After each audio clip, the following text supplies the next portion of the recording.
Good morning. I wanted to record this story that I read we had open library quite a few times last week, and I was able to read a few books. And this is one of the books that I just loved, The Bear and the Piano. Let's see, it is a 3.5 accelerated reading level story, and it was really good. Let's get started and see what you think.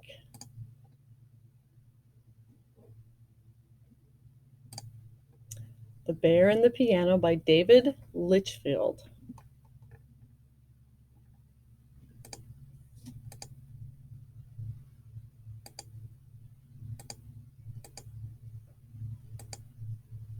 One day in the forest, a young bear cub found something he'd never seen before. What could this strange thing be, he thought. Shyly, he touched it with his stubby paws. Plonk! The strange thing made an awful sound. So the bear left. But the next day he came back.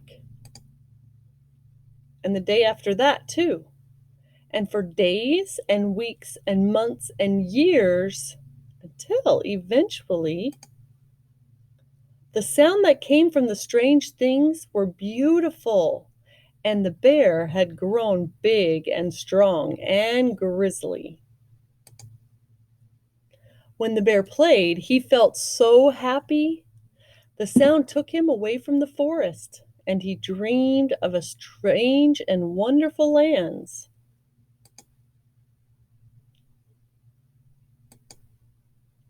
It wasn't long before the other bears in the forest were drawn to the clearing.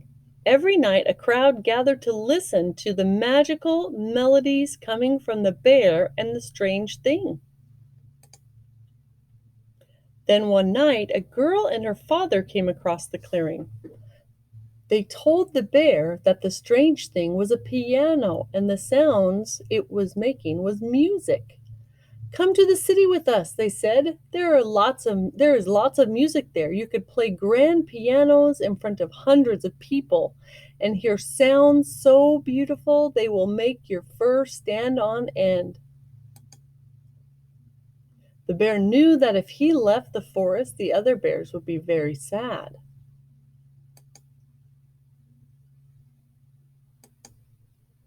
But he longed to explore the world beyond the woods, to hear more wonderful music, and to play bigger and better than before. And before long,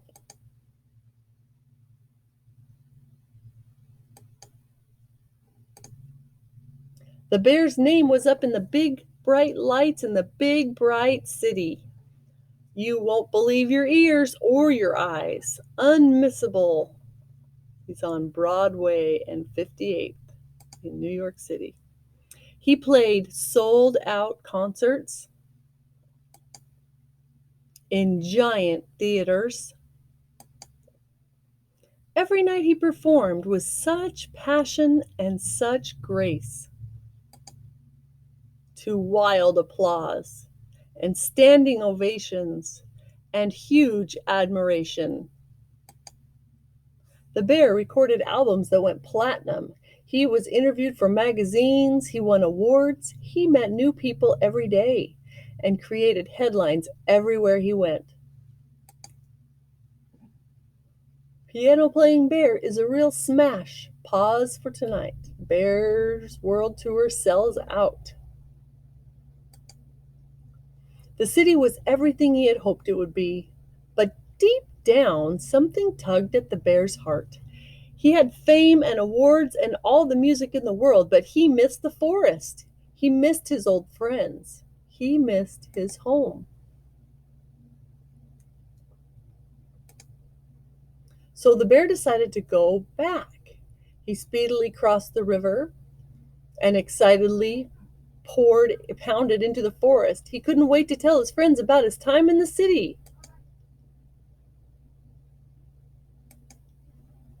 But when the bear reached the familiar clearing, it was empty. No piano, no bears, no anything. The bear started to worry that his friends had forgotten him or that they were angry that he had left them behind. Then a friend stepped into the clearing.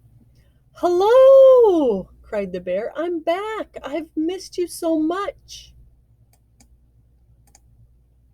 Without saying a word, the gray bear ran back into the trees. "Wait!" called the bear. "I'm sorry I left. Please stop." But his friend just kept running.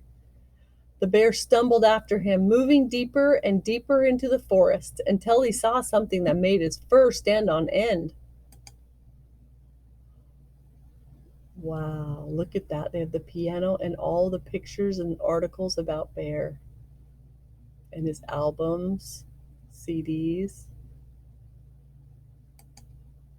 For the bear had not been forgotten. His friends weren't angry, but proud.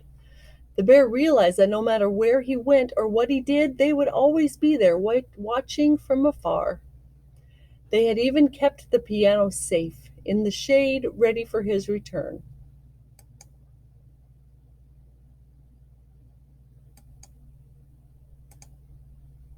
So after the bear had told his friends about his life in the city and the many concerts he had played, he sat down to play once more, this time for the most important audience of all.